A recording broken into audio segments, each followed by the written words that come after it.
तो आप सबको पता चल ही गया होगा कि 2000 रुपये के notes will be withdrawn and September 30th is the last date to deposit or exchange or whatnot.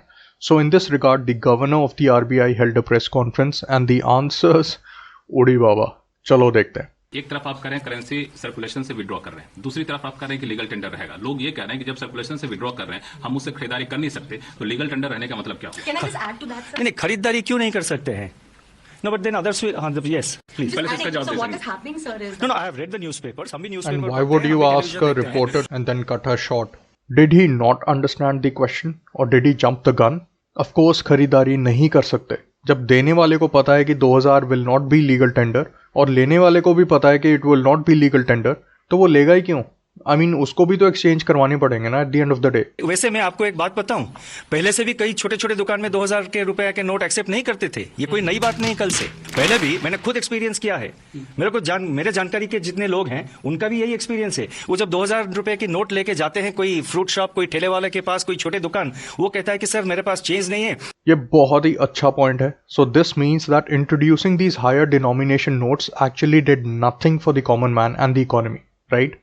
इस स्टेटमेंट से तो यही लग रहा है छोटे मर्चेंट्स पहले भी नहीं लेते थे और अब भी नहीं लेंगे।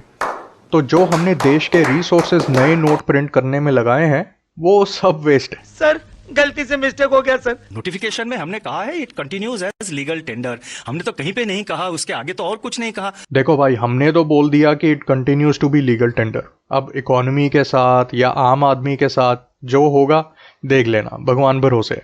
हमने तो कह दिया, देखो हमने तो कह दिया कि हम आपके साथ हैं, लीगल टेंडर है भाई। We will wait how much notes are coming. I cannot give a speculative answer कि 30th सितंबर के बाद क्या होगा। हमने तो ऐसा नहीं कहा कि भाई लीगल टेंडर जो है वो सिर्फ 30th सितंबर तक है, ऐसा तो नहीं कहा है। अभी 30th सितंबर तक वेट करेंगे, फिर डिसाइड करेंगे कि लीगल टेंडर है या नहीं।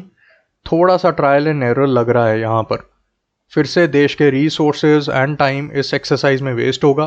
बेचारे बैंक वाले एम्प्लॉयज़ और वर्कलोड लेंगे, जनता और खज्जल होगी। आपका क्या है हजूर, आपके तो बैकयार्ड में नोट छापने की मशीन लगी हुई है, ताज़ा ताज़ा गर्म नोट मिल जाते होंगे। If you return the notes and if there is no identification attached to it, the whole purpose of knowing how much of it was black money, from where it is coming, that won't be... नहीं, देखिए हमने ये कहा है बैंकों में currency notes exchange करना हो या अकाउंट में डिपॉजिट करना हो कैश में, हमने ये कहा है जो एग्जिस्टिंग मैकेनिज्म है आपका, जो एग्जिस्टिंग प्रोसीजर है, आप उसको फॉलो करिए। This is a very good question actually. How will you track कि कौन सा ब्लैक मनी है और कौन सा वाइट?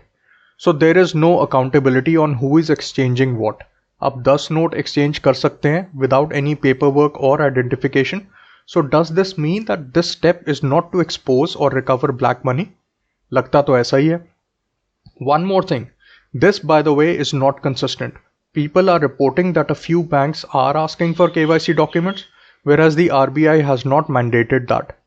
तो एग्जाम्पल लेते हैं, ऐसे तो जिसके पास ब्लैक मनी है and if they have the human resources, then they can actually use their employees or contacts to fool the system. Let's say someone has 5 lakhs in 2000 rupee denomination.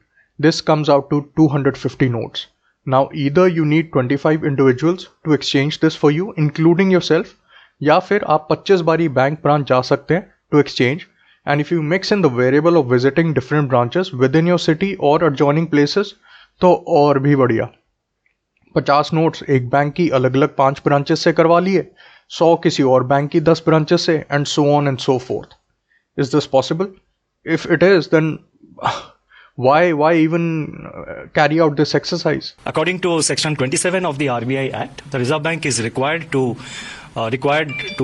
not issue notes which are excessively soiled, defaced or damaged. Under that section, for a long time, the Reserve Bank has been following what is called a clean note policy.